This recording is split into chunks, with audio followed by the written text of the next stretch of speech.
Hello everyone, and welcome back to Game Easy, Roll Good. Today we're going to continue our dive into the Dungeon Master's Guide for Dungeons & Dragons 2024.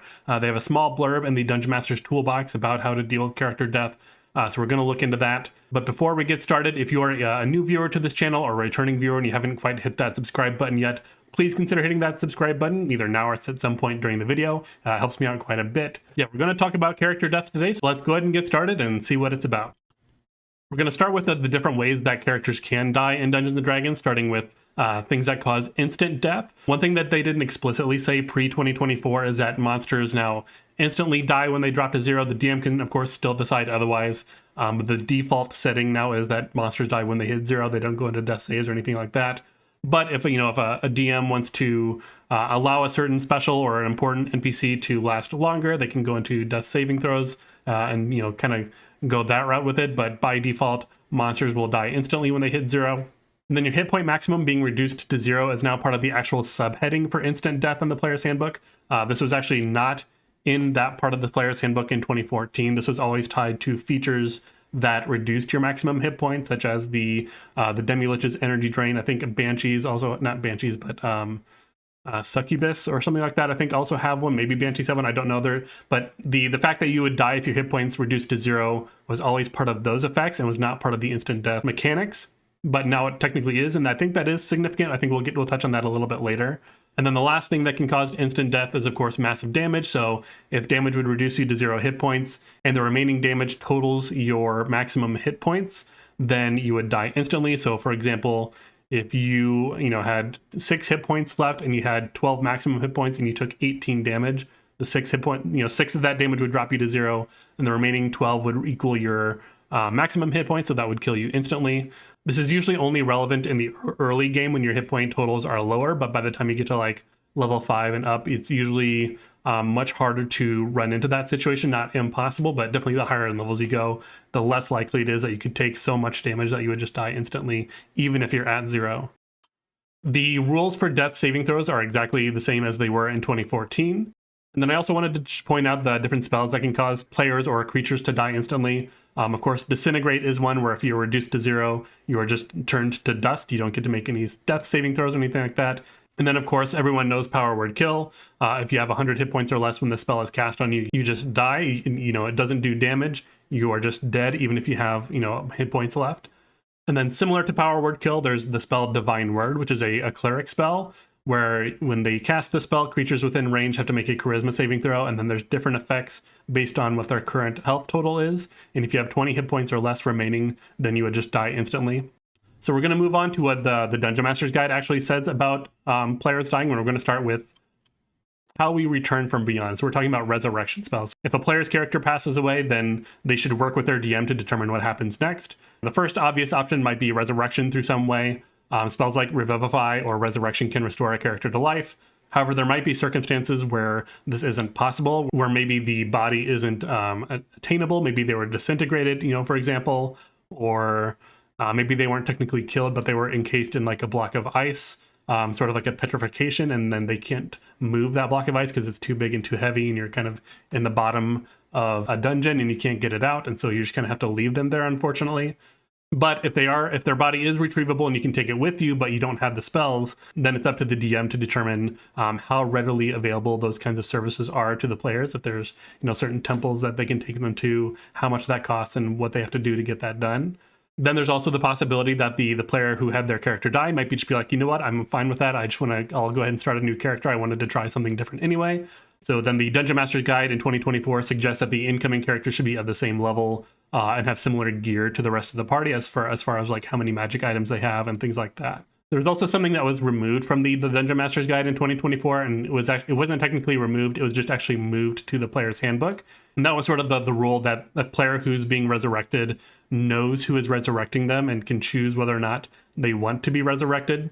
So this was originally in the Dungeon Master's Guide in 2014, but it's actually under the dead subheading in the rules glossary in the player's handbook. So the first paragraph of this little entry that we can see at the bottom of the screen here kind of goes into the rules of that when a spell is cast, the spirit of the dead character knows who is casting it and can refuse it, such as if the BBEG got a hold of them and is trying to resurrect them or bring them back to life for some sort of servitude or some purpose. So in those cases, they can, of course, just refuse to be resurrected that way. So in the second paragraph here, I think there's something that kind of poses an interesting conundrum based on changes that we saw with how you can die. It states that the revival effect determines the creature's current hit points, which is significant, and that any persistent effects on the creatures when they died continue to persist after they die, unless the resurrection spell that is used to bring them back to life says that it cures it, or if the effect says that it ends when they die. But usually that's not the case. But we're going to go ahead and talk about that a little bit more on the next slide here. So we're talking about being resurrected at 0 maximum hit points. This is a very rare situation. I don't know if anyone has ever actually seen someone die from having their maximum hit point total reduced to 0. But because being reduced to 0 is an instant death as part of the rules now. So if you have 0 maximum hit points, you are instantly killed.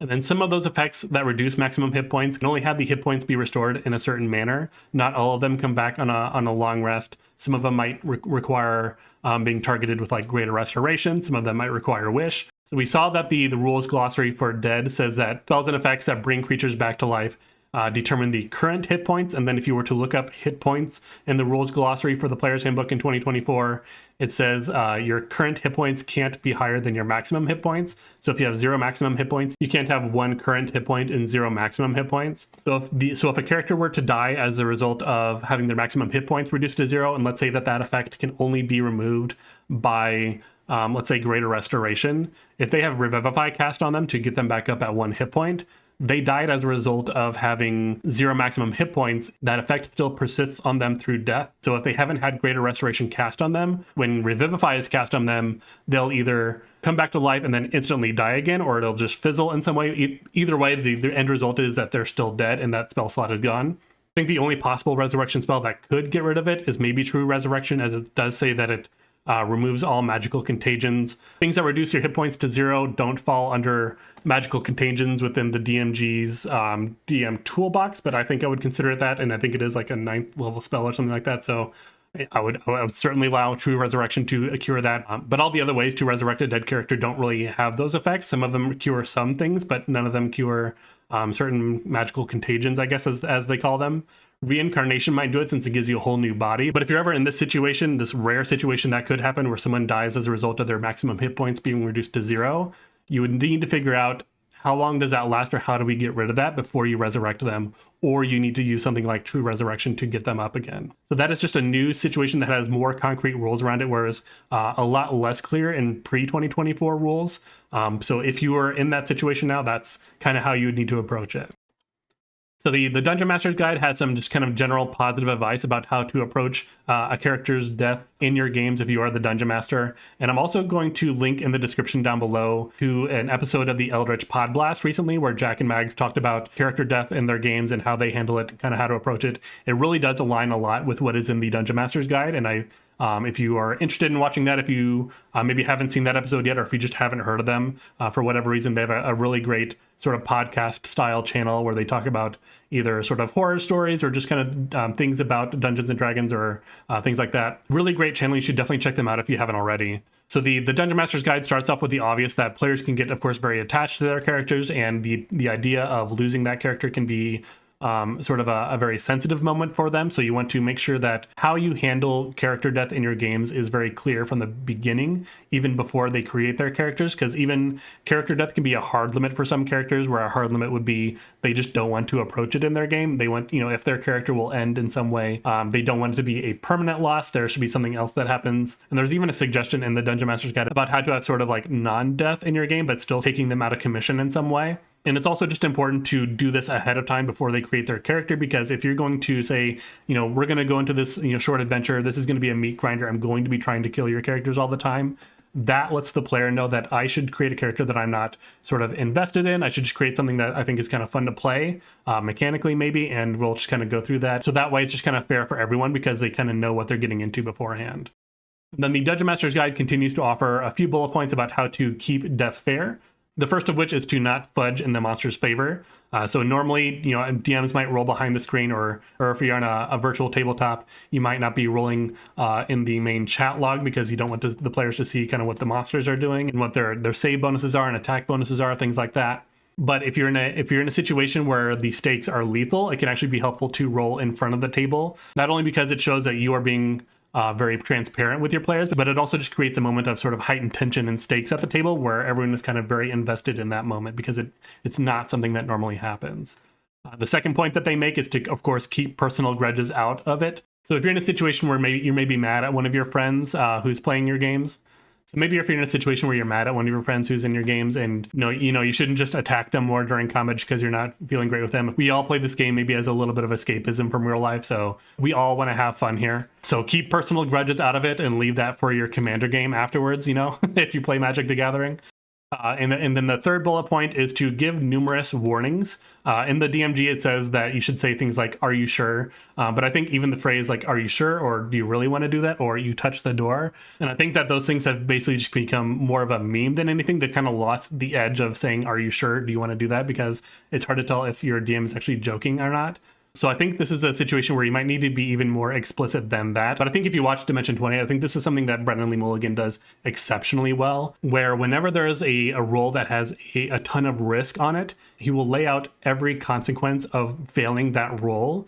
And even let them know what the positive outcomes of it if they succeed that role before he lets that player commit to that decision.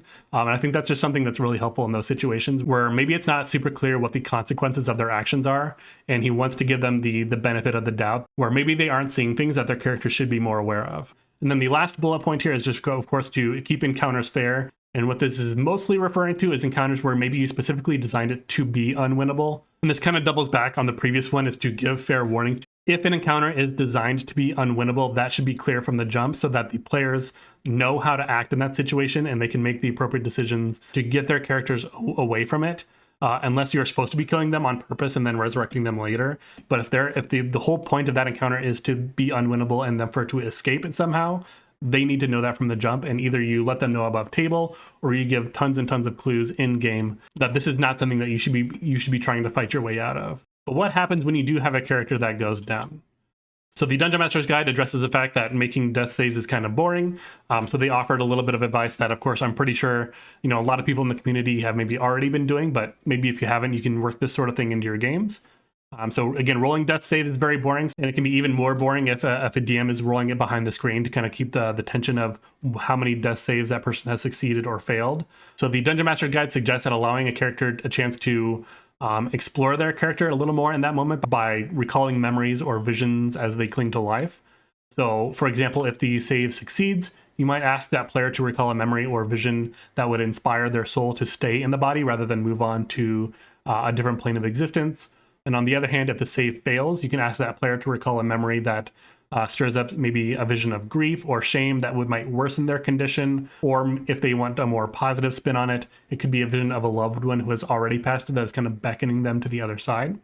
And then if you particularly like the way that they've described something, you can consider rewarding that player with either a bonus to their next death saving throw, either sort of maybe like a D4, or you can give them advantage on the roll, something along those lines. And then, of course, if the time comes where they actually fail all their death saving throws, it should be in the player's control as to how that happens. What are their final moments? Allow them to take the time to sort of say goodbye to that character, at least for now, unless they get resurrected. But they should be able to determine their last words. They should determine how they want to do this. I know for one of my characters currently, where we are in the last combat of the game, we're fighting the big BBEG, and I've been holding on to a charm of sending that I received within the last arc of the adventure, specifically in case my character ever goes down. I would hope that my DM would give me that last final moment to use that charm of sending to say goodbye to a character I'm sure that he already knows that I would be sending that message to.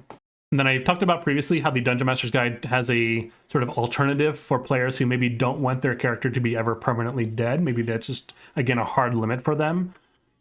So there's sort of an alternate ending that you can have for characters in this way. And I also just think it's kind of interesting. So instead of no longer living, when a character is reduced to 0 hit points, they are instead at 1 hit point and unconscious. And they are considered defeated but not dead. So they are unconscious. They can be healed as normal, but they will remain that way until they have greater restoration cast on them. Additionally, they can also have a sudden awakening where after every long rest, they can roll a DC 20 Constitution save, and if they make that save, then they wake up and they're back to life. And I think this is actually a really interesting alternative because it can only be cured by greater restoration. So for the majority of adventures that take place in the levels 1 to 12 to 13, you don't get Greater Restoration until at least level 9. So in that case, Revivify just doesn't work in this situation if you are using these mechanics. So it can actually make death, or being defeated at least, much harder to recover from. Of course, you do have the possibility of just waking up if you make that Constitution save, but a DC 20 is still pretty hard to make for anyone that's not like a sorcerer, fighter, or barbarian. I think also has proficiency in con saves. And so you could find yourself in a situation where maybe you don't have access to someone who can cast Greater Restoration either in your party, or maybe you're in the middle of nowhere and you just don't have access to like a temple where you may have a cleric who has the access to that spell or something along those lines. And also, if you want to help that character come back to life, maybe you can sort of have this sort of ritual at the end of every long rest where you maybe if you're a bard, maybe you can try to give them bardic inspiration if your DM will let you, or you can cast bless on them if you're trying to help them come back to life. Doing things like that and having these big character moments where you're just trying to coax this person to basically come out of their coma. So I think that's just really interesting. So if you're in this situation where maybe you don't have access to Greater Restoration, and maybe you don't have good proficiency in con saves, and you don't have other bonuses that can help you wake up, you might still want to have a backup character anyway, just in case you need to have them come in and kind of fill in until your main character comes out of their coma. And then lastly, the Dungeon Master's Guide talks about recovering from a TPK. So sometimes, of course, things go terribly wrong and then the entire party is lost. So the Dungeon Master's Guide in 2024 just offers the following suggestions if you are in this situation, and maybe how you could deal with it if you're kind of at a loss for how to handle it. So the first one is called a fresh start. If you choose to start fresh, you basically just make whole new characters and just restart the campaign. You might even just choose to restart a whole different adventure, or maybe you'll rotate DMs and kind of do it that way. And then when I hear this fresh start, this also makes me think of, again, I think I mentioned it in an older video, but somehow doing like a D&D campaign that's like a new game plus. Maybe it's like a really short adventure, but it's a really hard adventure, and then your characters will die, and then they'll just create a new character and then carry over a certain bonus from their previous character and keep doing that until they're powerful enough to complete that adventure. Don't know how that would work, but it's just an idea I've had in my head for a while. The second option that they propose is called Divine Council, where the characters, they all die, and then they find themselves in front of this Divine Council who is arguing whether or not these characters should have died in the first place, and it becomes this sort of social encounter, or this sort of negotiation encounter, where they're trying to convince this council that they deserve to live. The Dungeon Master's Guide doesn't offer any mechanics about how that would work, but of course that would be up to you as the DM as to how that would work out. This isn't really my favorite option personally. The third option is called Escape the Underworld, where the characters wake up dead in Hades or whatever underworld is in your game, and they must escape their way back to the world of the living. I've actually kind of joked with this premise with my DM in one of my current games, because I know that he has the Descent into Avernus handbook as well. So I was like, okay, well, if we TPK, then we just wake up in Avernus and we play it out from there, right?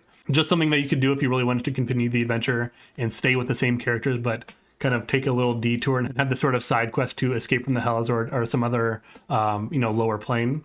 And then the fourth option is imprisoned. So if they were defeated by the kind of enemies who would take them prisoner upon defeat, they might not actually die. They'll just wake up in cells, in chains, likely devoid of all their gear. And then it sort of just continues on as a jailbreak until they can get back to the main plot of the story.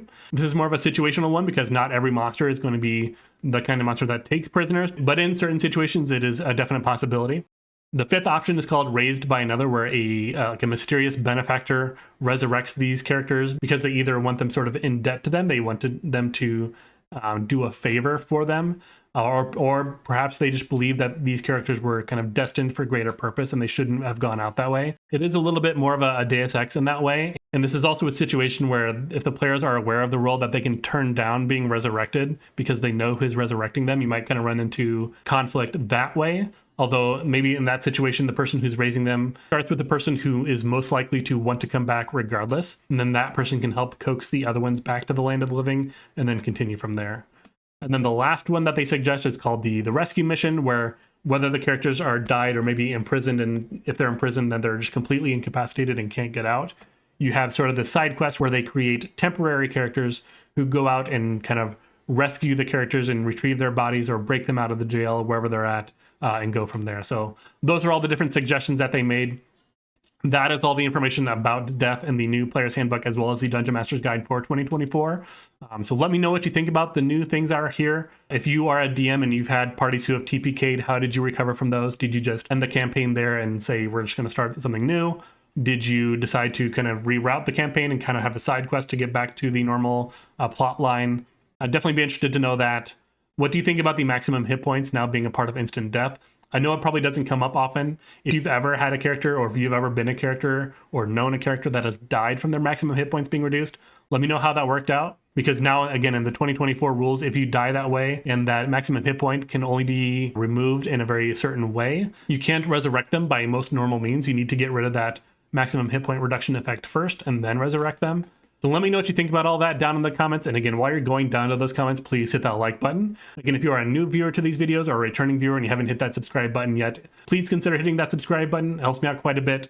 I have new videos coming out every Wednesday and Sunday. I appreciate all your guys' time, and I'll see you in the next one.